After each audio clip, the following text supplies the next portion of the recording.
Terkadang saya masih mempertanyakan kedaulatan Allah. Kalau kita mengasumsikan kita itu baik, maka saya menerima Tuhan Yesus, kita akan merasa biasa. Tuhan sebetulnya tidak suka hal-hal yang bersifat kasat mata karena tahu risiko manusia memberhalakan. Bahkan sekarang bukannya tidak ada ya, perjamuan kudus yang seolah-olah itu seperti jimat. Jika yang diucapkan pendeta saat membaptis dalam nama Bapa, Putra, Roh Kudus, yaitu Yesus Kristus.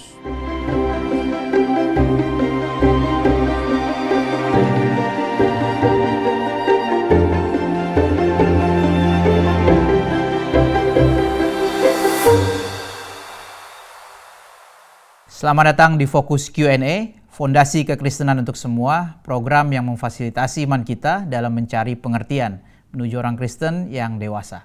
Bersama saya hadir Pendeta Dr. Henry Ongkowijoyo, dosen Perjanjian Baru dari STT Reform Injili Internasional, yang akan meresponi pertanyaan-pertanyaan kita. Oke Pak Henry, kembali kita akan menjawab pertanyaan dari para pendengar. Bersyukur untuk minggu demi minggu kita sudah rutin bisa menjawab pertanyaan-pertanyaan yang masuk, banyak Pak. Yang pertama, ini yang sangat-sangat kontroversial juga ini, tapi ya sudah sering ditanyakan, didebatkan gitu Pak ya. Terkadang saya masih mempertanyakan kedaulatan Allah terkait predestinasi. Mohon jelaskan mengapa Tuhan memilih umatnya dan bagaimana kita yakin bahwa kita adalah pilihannya. Sedangkan banyak sekali orang yang tidak percaya, yang membantu menolong kita, mereka lebih baik dibandingkan orang percaya. Ya, kalau pertanyaannya ya, bagaimana Tuhan memilih umatnya? Ya, maka jawaban baik secara teologis maupun juga secara praktis yang kita bisa amati ya memang betul-betul sepenuhnya anugerah Tuhan. Dan tadi saya mengatakan bukan cuma sekedar itu jawaban secara teologis ya, tapi memang faktanya, realitanya seperti itu. Ya, tidak ada satupun jawaban yang kita bisa berikan, begitu ya, yang bisa mengatakan, kalau seperti ini Tuhan pilih. Enggak loh. Maksudnya apa? Kalau kita mengatakan, wah Tuhan pilih dia karena dia pandai. Yang kurang pandai juga ada yang percaya kepada Kristus. Demikian juga kalau sebaliknya, wah mungkin Tuhan pilih dia karena dia kurang pandai. Yang pandai juga ada, yang menerima Nobel yang percaya Yesus juga banyak. Ya, demikian juga, wah mungkin dia itu dipilih karena dia itu baik. Wah yang bekas perampok lah, begitu ya, seperti yang di sebelah Tuhan Yesus, percaya Yesus juga ada. Ya sebaliknya, mungkin juga dia itu dipilih Tuhan justru karena dia jahat, perampok satunya juga nggak percaya. Gitu ya. Jadi betul-betul ya, ini secara realita pada faktanya ya, tidak ada satupun alasan yang kita bisa berikan kenapa Tuhan pilih si A dan Tuhan tidak pilih si B, selain daripada kembali kepada itu adalah hak Tuhan, kembali kepada anugerah Tuhan. Nah ini yang penting yang kita perlu menyadari ya. Seringkali kebingungan itu muncul karena kita merasa bahwa semua ini layak diselamatkan. Kenapa Tuhan kok hanya memilih sebagian? Nah, izinkan saya mengatakan itu asumsi yang salah loh. Asumsi yang benar adalah siapa di antara kita yang bisa mengharuskan Tuhan menyerahkan putranya untuk menyelamatkan orang berdosa? Jadi asumsinya tidak boleh semua kita seharusnya diselamatkan. Kalau Tuhan itu baik, harusnya tidak ada yang tidak diselamatkan. Itu asumsi yang tidak tepat. Itu yang pertama itu. Dan yang kedua ya, jangan juga mengasumsikan dihukum itu sama dengan kejam. Jadi kalau Tuhan itu mengasihi, harusnya tidak ada yang dihukum. Kesalahan ini terjadi ya, karena memang hari ini kita jarang berpikir mengenai keadilan. Kasih dilepaskan dari keadilan. Jadi misalnya saja kalau saya boleh berikan sebuah contoh ya, siapa di antara kita yang akan memilih kandidat yang mengatakan bahwa saya ini baik? Dan salah satu bukti kebaikan saya buat fakta perjanjian ya. Begitu saya terpilih, saya akan lepaskan semua narapidana karena saya baik. Saya mau tanya Pak Kias ya. Pak Kias ini kalau kira-kira ada kandidat yang ngomong seperti itu dicoblos enggak ya? Enggak lah Pak. Loh kenapa ya? Kurang kasih ya? Apakah enggak kepikir ya orang yang narapidana itu juga bisa ada anak di rumah yang menantikan dia loh. Berarti kurang kasih ini. Loh tidak. Nah ini yang seringkali kita perlu sadari ya. Jadi tadi yang pertama, tidak ada di antara kita yang berhak itu untuk mengharuskan Tuhan pilih kita. Dan yang kedua ya, tidak ada yang diperlakukan tidak adil. Yang dihukum itu menerima keadilan. Ya, yang diselamatkan itu menerima kasih karunia yang adil. Ya, karena untuk kita tidak dihukum, Kristus harus menggantikan hukuman kita, yaitu kasih karunia yang adil.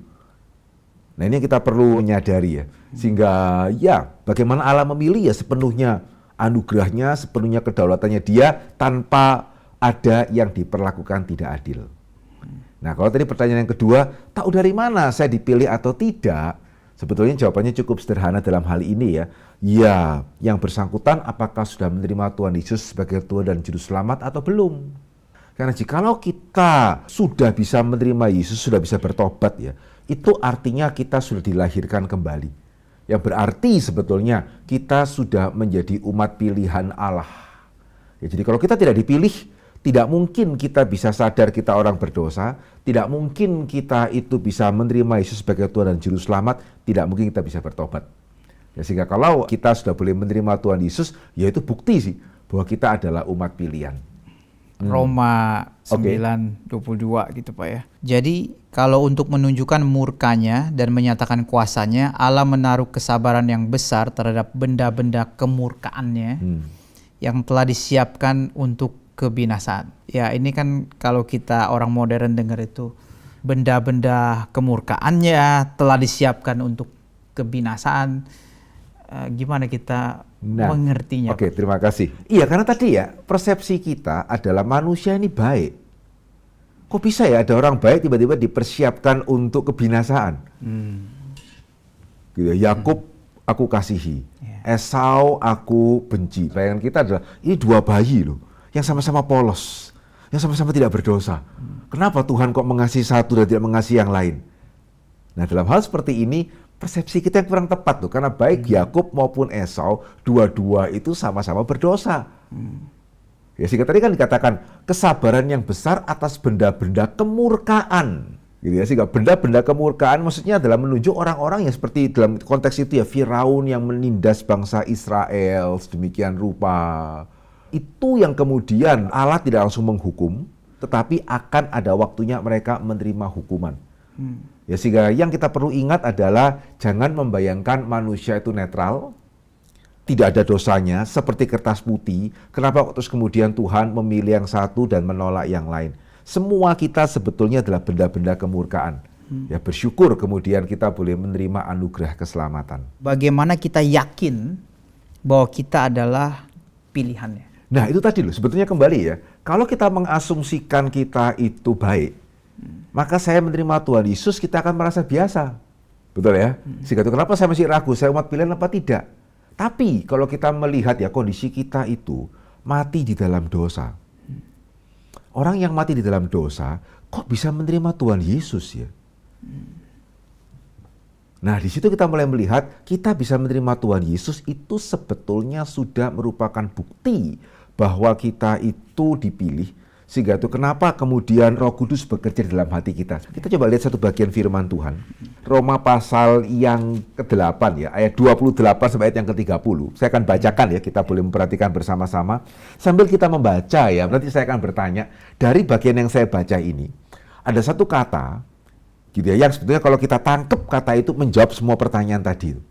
Satu kata saja, gitu ya. Kita tahu sekarang bahwa Allah turut bekerja dalam segala sesuatu untuk mendatangkan kebaikan bagi mereka yang mengasihi Dia, yaitu bagi mereka yang terpanggil sesuai dengan rencananya.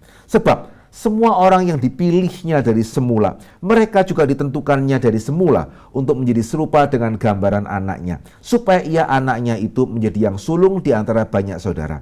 Dan mereka yang ditentukannya dari semula, mereka itu juga dipanggilnya. Dan mereka yang dipanggilnya, mereka itu juga dibenarkannya. Dan mereka yang dibenarkannya, mereka itu juga dimuliakannya. Nah, seringkali ya pada waktu saya bertanya kepada jemaat, ayo kata itu kata yang mana? Jarang loh, bisa ada yang ketemu. Betul, hampir semua kata itu dicoba ya. Kata ditentukan dia, kata dipanggil. Enggak. Ya, kata yang menunjukkan kontinuitas. Gitu ya. Karena tadi ya, kenapa timbul pertanyaan, saya tahu dari mana ini saya dipilih atau tidak. Karena kita tidak melihat kontinuitas antara kita percaya Yesus dengan kita dipilih. Sehingga jangan-jangan saya sudah percaya tapi saya nggak dipilih, begitu ya. Nah, ada satu kata di dalam bagian ini yang menunjukkan itu tidak mungkin. Karena dalam bagian ini kita menemukan kata juga. Gitu ya. Jadi kalau kita tidak dipilih, kita juga tidak dipanggil. Ya, kita tidak dipanggil, kita juga tidak mungkin percaya Yesus, kita juga tidak mungkin dibenarkan, kita juga tidak mungkin akan dimuliakan. Tapi barang siapa dipilih, dia juga ditentukan, ya pada waktunya dia juga akan dipanggil, pada waktunya dia juga akan dibenarkan, yang berarti dia percaya Yesus sebagai Tuhan dan Juru Selamat, pada waktunya dia juga akan dimuliakan. Jadi kita bersyukur ya, Tuhan kita itu membuat rencana itu sangat utuh terkait satu dengan yang lain. Ya, sehingga kalau kita mengamini, jangan lupa kata juga ini. Ya kalau saya benar-benar saya percaya Yesus sebagai Tuhan dan Juru Selamat, saya bertobat, berarti saya juga dibenarkan, yang berarti saya juga dipilih. Kita percaya ada yang dipilih, dan kita juga bisa yakin kalau kita dipilih. Tapi bagaimana ada yang tidak dipilih? Apakah kita bisa yakin seseorang itu tidak dipilih? Secara umum bisa. Begitu ya. Karena sederhananya tadi kan, barang siapa percaya Yesus sebagai Tuhan dan Juru Selamat, begitu ya. Kenapa dia bisa percaya, kenapa dia bisa mengaku dosa, berarti dia dipilih. Gitu ya. Atau dalam perjanjian lama bagaimana gitu kan. Sama ya, mereka percaya bahwa mereka itu diselamatkan karena janji Tuhan.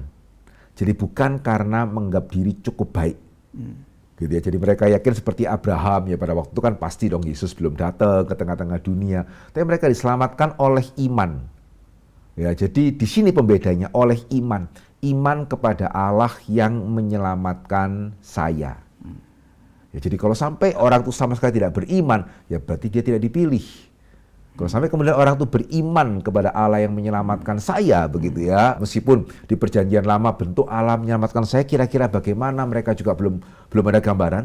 Ya, tapi mereka tahu ada janji keselamatan Allah yang sudah sebetulnya dinyatakan dari sejak kejadian ya. Jadi ada proto-evangelism ya. Sehingga kalau mereka percaya janji keselamatan Allah, ya mereka juga termasuk orang-orang pilihan sebetulnya. Di sana pembedanya gitu. Ya, tapi kan orang yang sekarang belum beriman, kita kan nggak tahu dia hidupnya sampai kapan. Betul. Kita tidak bisa tahu secara pasti. Itu kenapa ya? Kita mesti pakai waktu yang ada. Ya, jadi bukan bagian kita misalnya itu untuk, wah dia kan saya nggak tahu dia diselamatkan atau tidak. Itu bukan bagian kita. Bagian kita adalah bagaimana memberitakan Injil kepada dia. Ya, sehingga dia ada kesempatan mendengarkan Injil. Dan kalau memang dia adalah orang pilihan, dia akan menyambut dengan baik. Kalau memang bukan, ya enggak, ya dia tidak akan, meskipun saudara kita sudah menginjil dengan sangat-sangat fasih gitu ya. Kalau tidak ya tidak mungkin dia bisa percaya. Ya, sehingga bagian kita adalah ya kita men-sharingkan. Ya enggak perlu juga sih kita tanya si A ini dipilih atau tidak. Ya meskipun ya kalau itu berkenaan dengan kita sendiri, ada baiknya kita tahu kita dipilih, karena juga enggak bagus ya kalau kita jadi orang Kristen juga enggak yakin selamat, enggak yakin dipilih. Lah terus kita memberitakan Injil sementara kita enggak yakin, ya bagaimana caranya ya. Gitu, sehingga kita sendiri kita perlu tahu kalau kita sungguh-sungguh sudah bertobat, kita sungguh-sungguh sudah bisa menerima Yesus sebagai Tuhan dan Juru Selamat, itu menunjukkan kita dipilih. Tapi bukan bagian kita untuk menanyakan apalagi si A, si B, si C gitu ya. Mereka umat pilihan atau bukan, enggak sih. Bagian kita yang kita sharingkan kepada mereka. Kalau kita mendengar istilah predestinasi, pemilihan, itu kan orang langsung ke Calvinis gitu. Iya.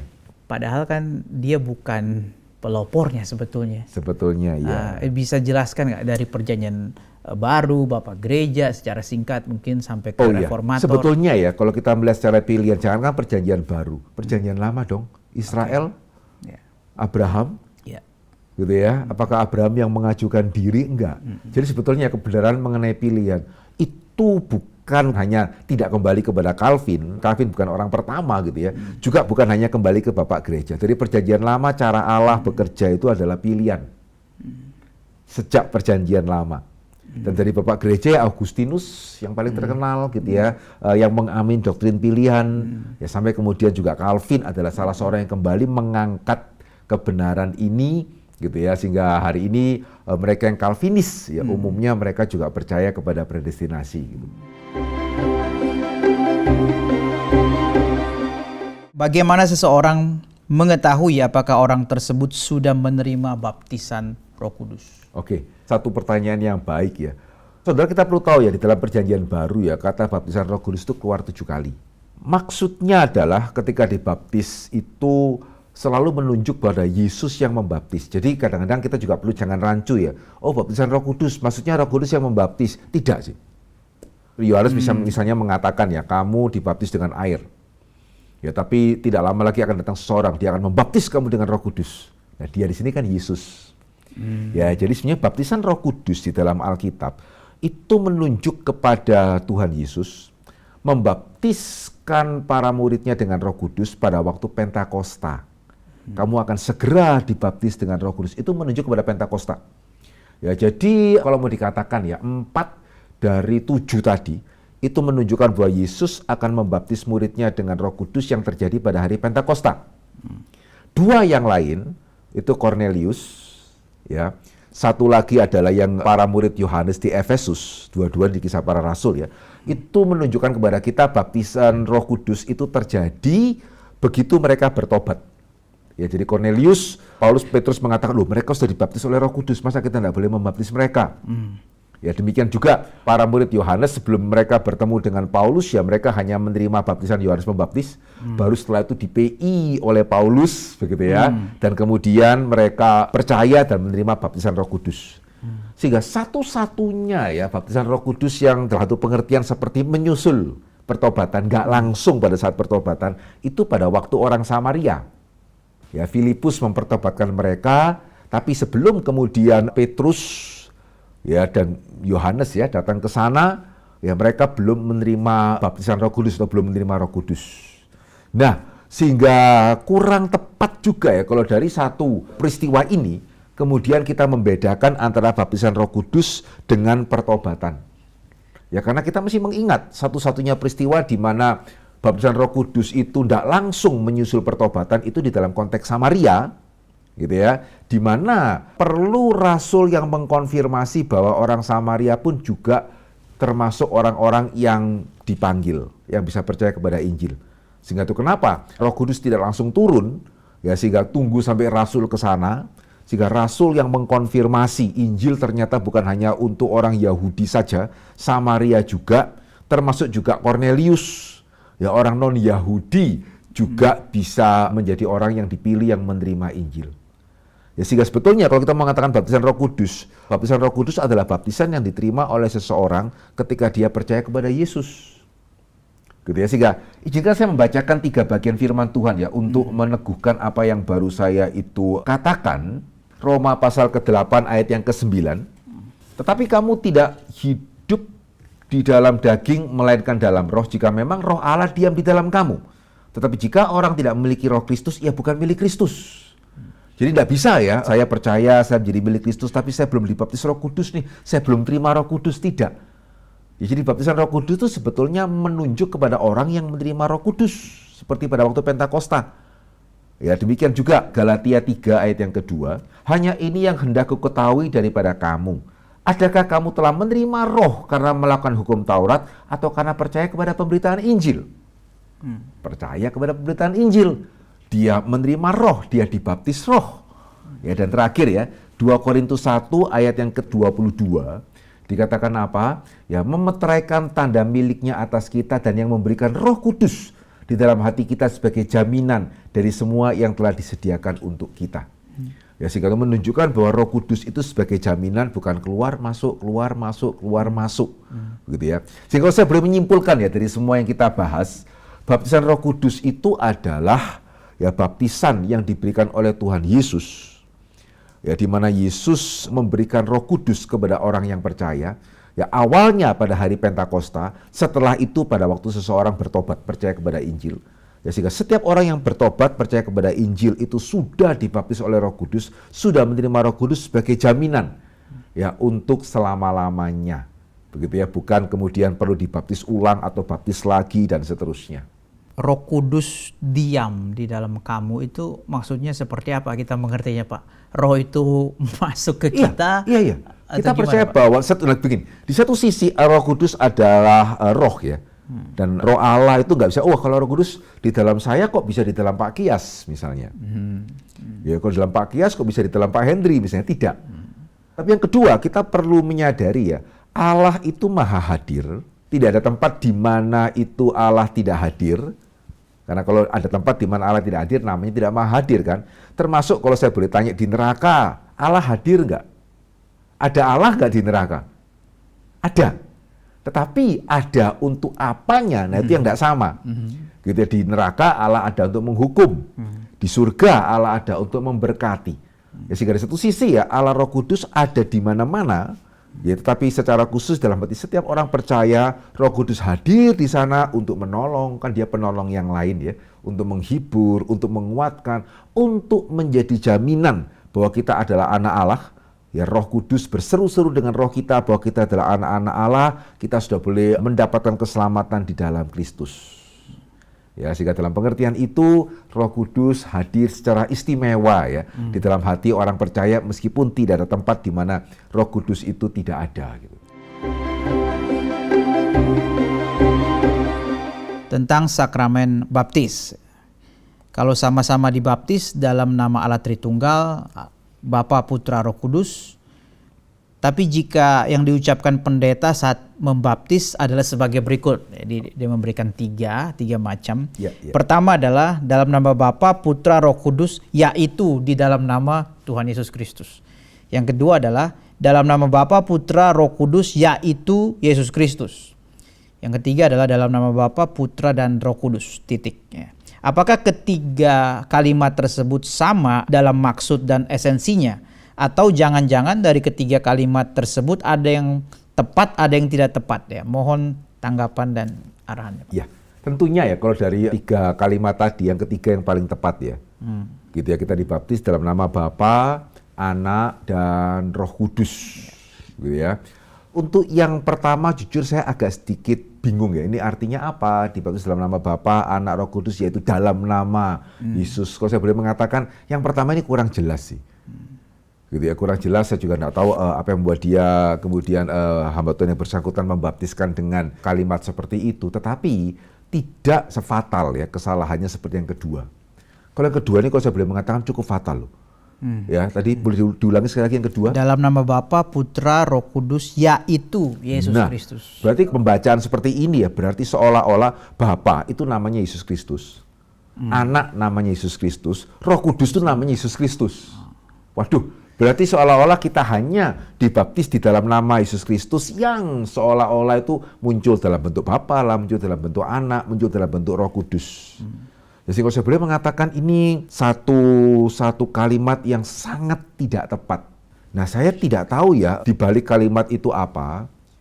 Gitu ya. Betulkah sebetulnya hamba Tuhan yang bersangkutan sebetulnya mengerti sama dengan kita seperti yang sudah saya bahas ya di dalam Allah Tritunggal, fokus ya. Tiga kebenaran itu ya, silakan nanti boleh dilihat kembali.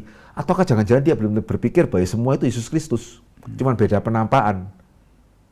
Nah, kalau yang kedua, wah ini fatal ya. Berarti kan keyakinan akan Allah Tritunggalnya berbeda. Begitu jangan-jangan juga keyakinan akan Yesus Kristusnya itu berbeda. Sehingga kita dibaptis di dalam nama siapa ini sebetulnya?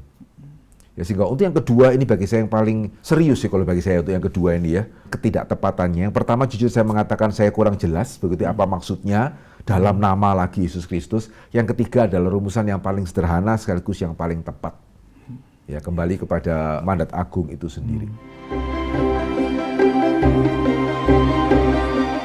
Mau bertanya mengenai seputar sakramen. Bolehkah dijelaskan sejarah mulai dari gereja mula-mula mengenai sakramen?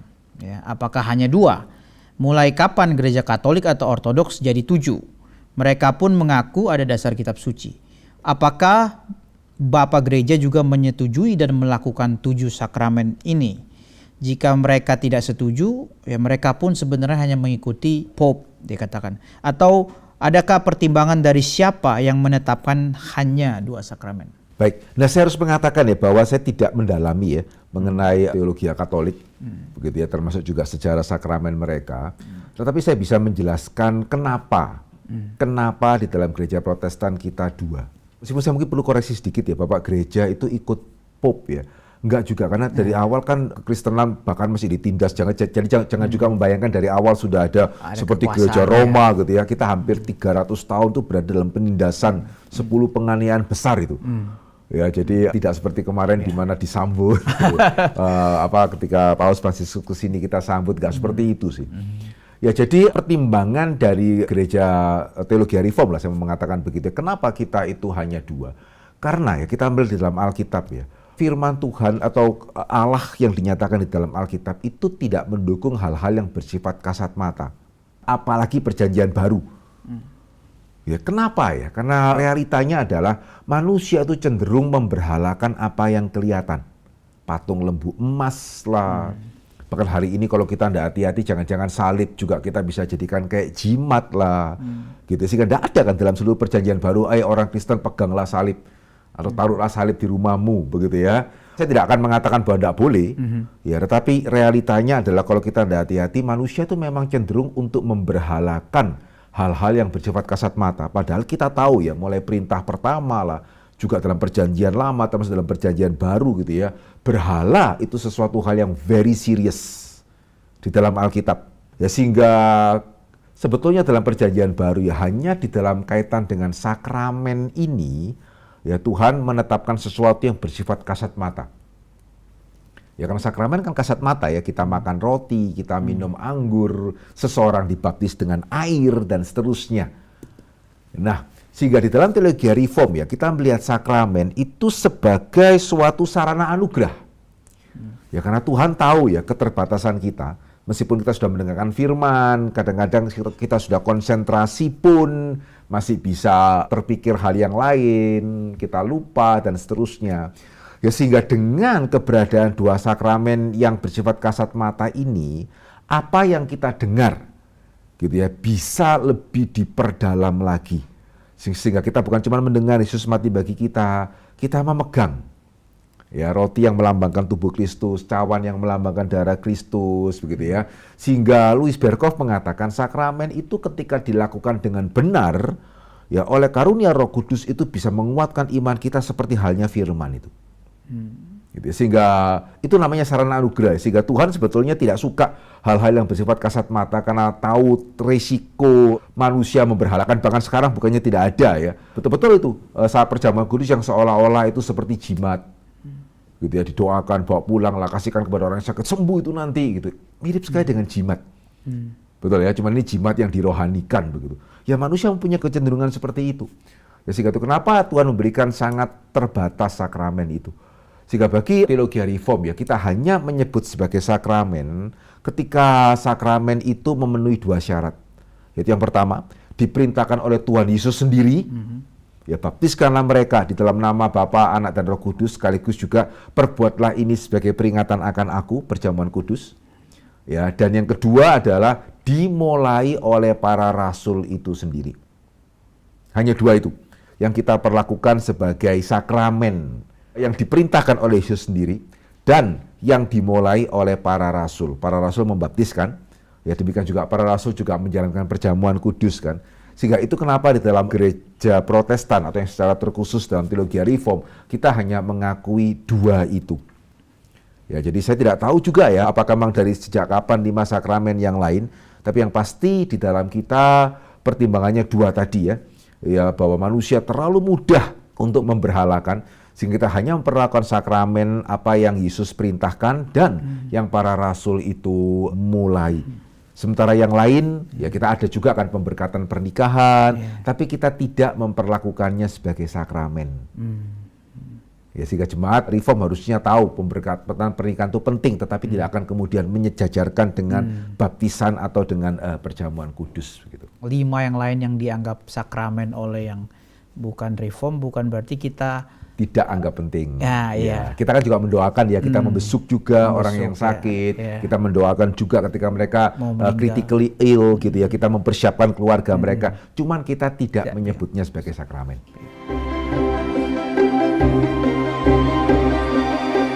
Perihal perjamuan kudus, Pak.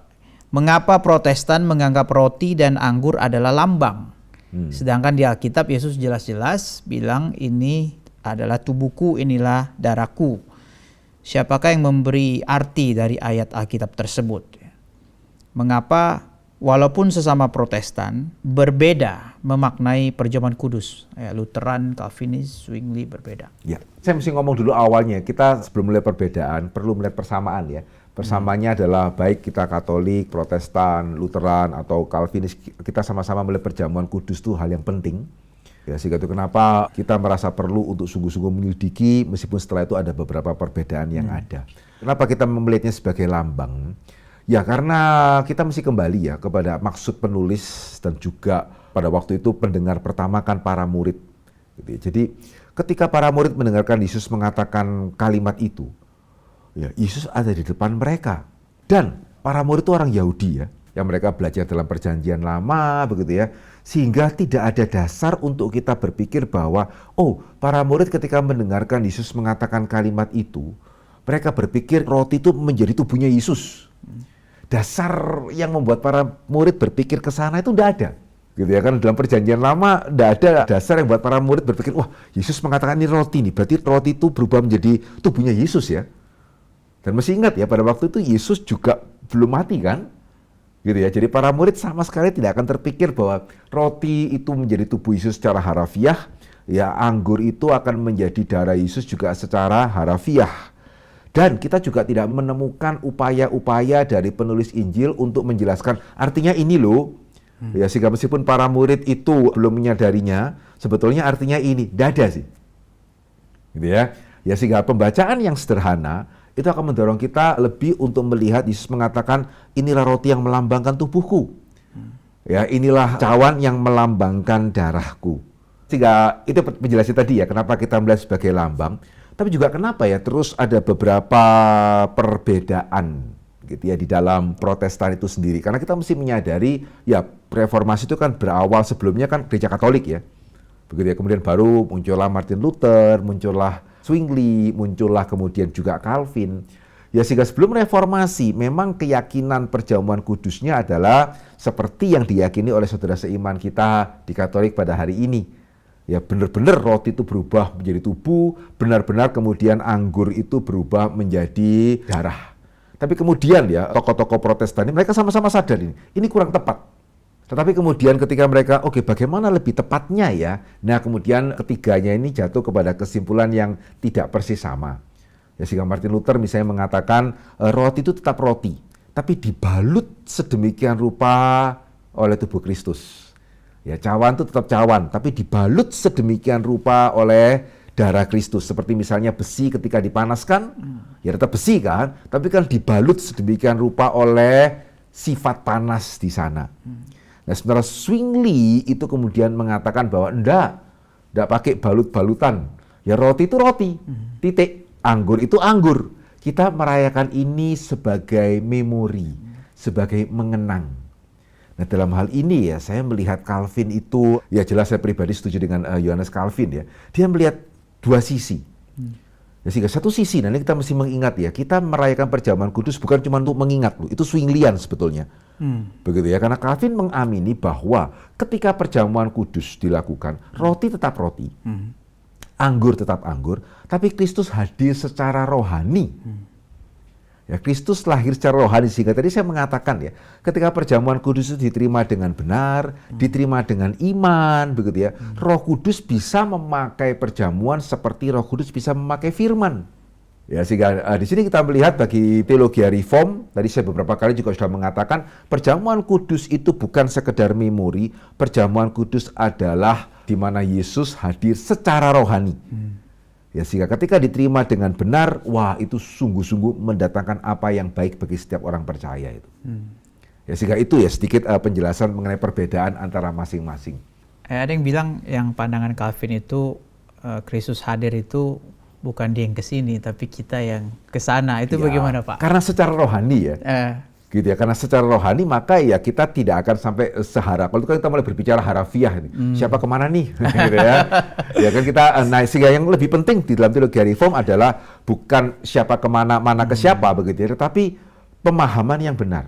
Jadi nggak boleh cuma sekedar rutinitas, gitu ya. Karena tadi ya perjamuan kudus tidak sama dengan jimat, tidak sama dengan obat sakit minum aja dia sembuh, ya tidak ya. Jadi ada iman nggak di sana? Dan yang kedua adalah ada pemahaman yang benar enggak?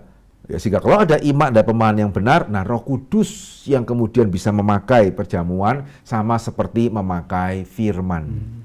Itu yang sebetulnya paling penting. Seperti kita mendengarkan firman ya, apakah kita seperti terbawa kemana? Tidak ya.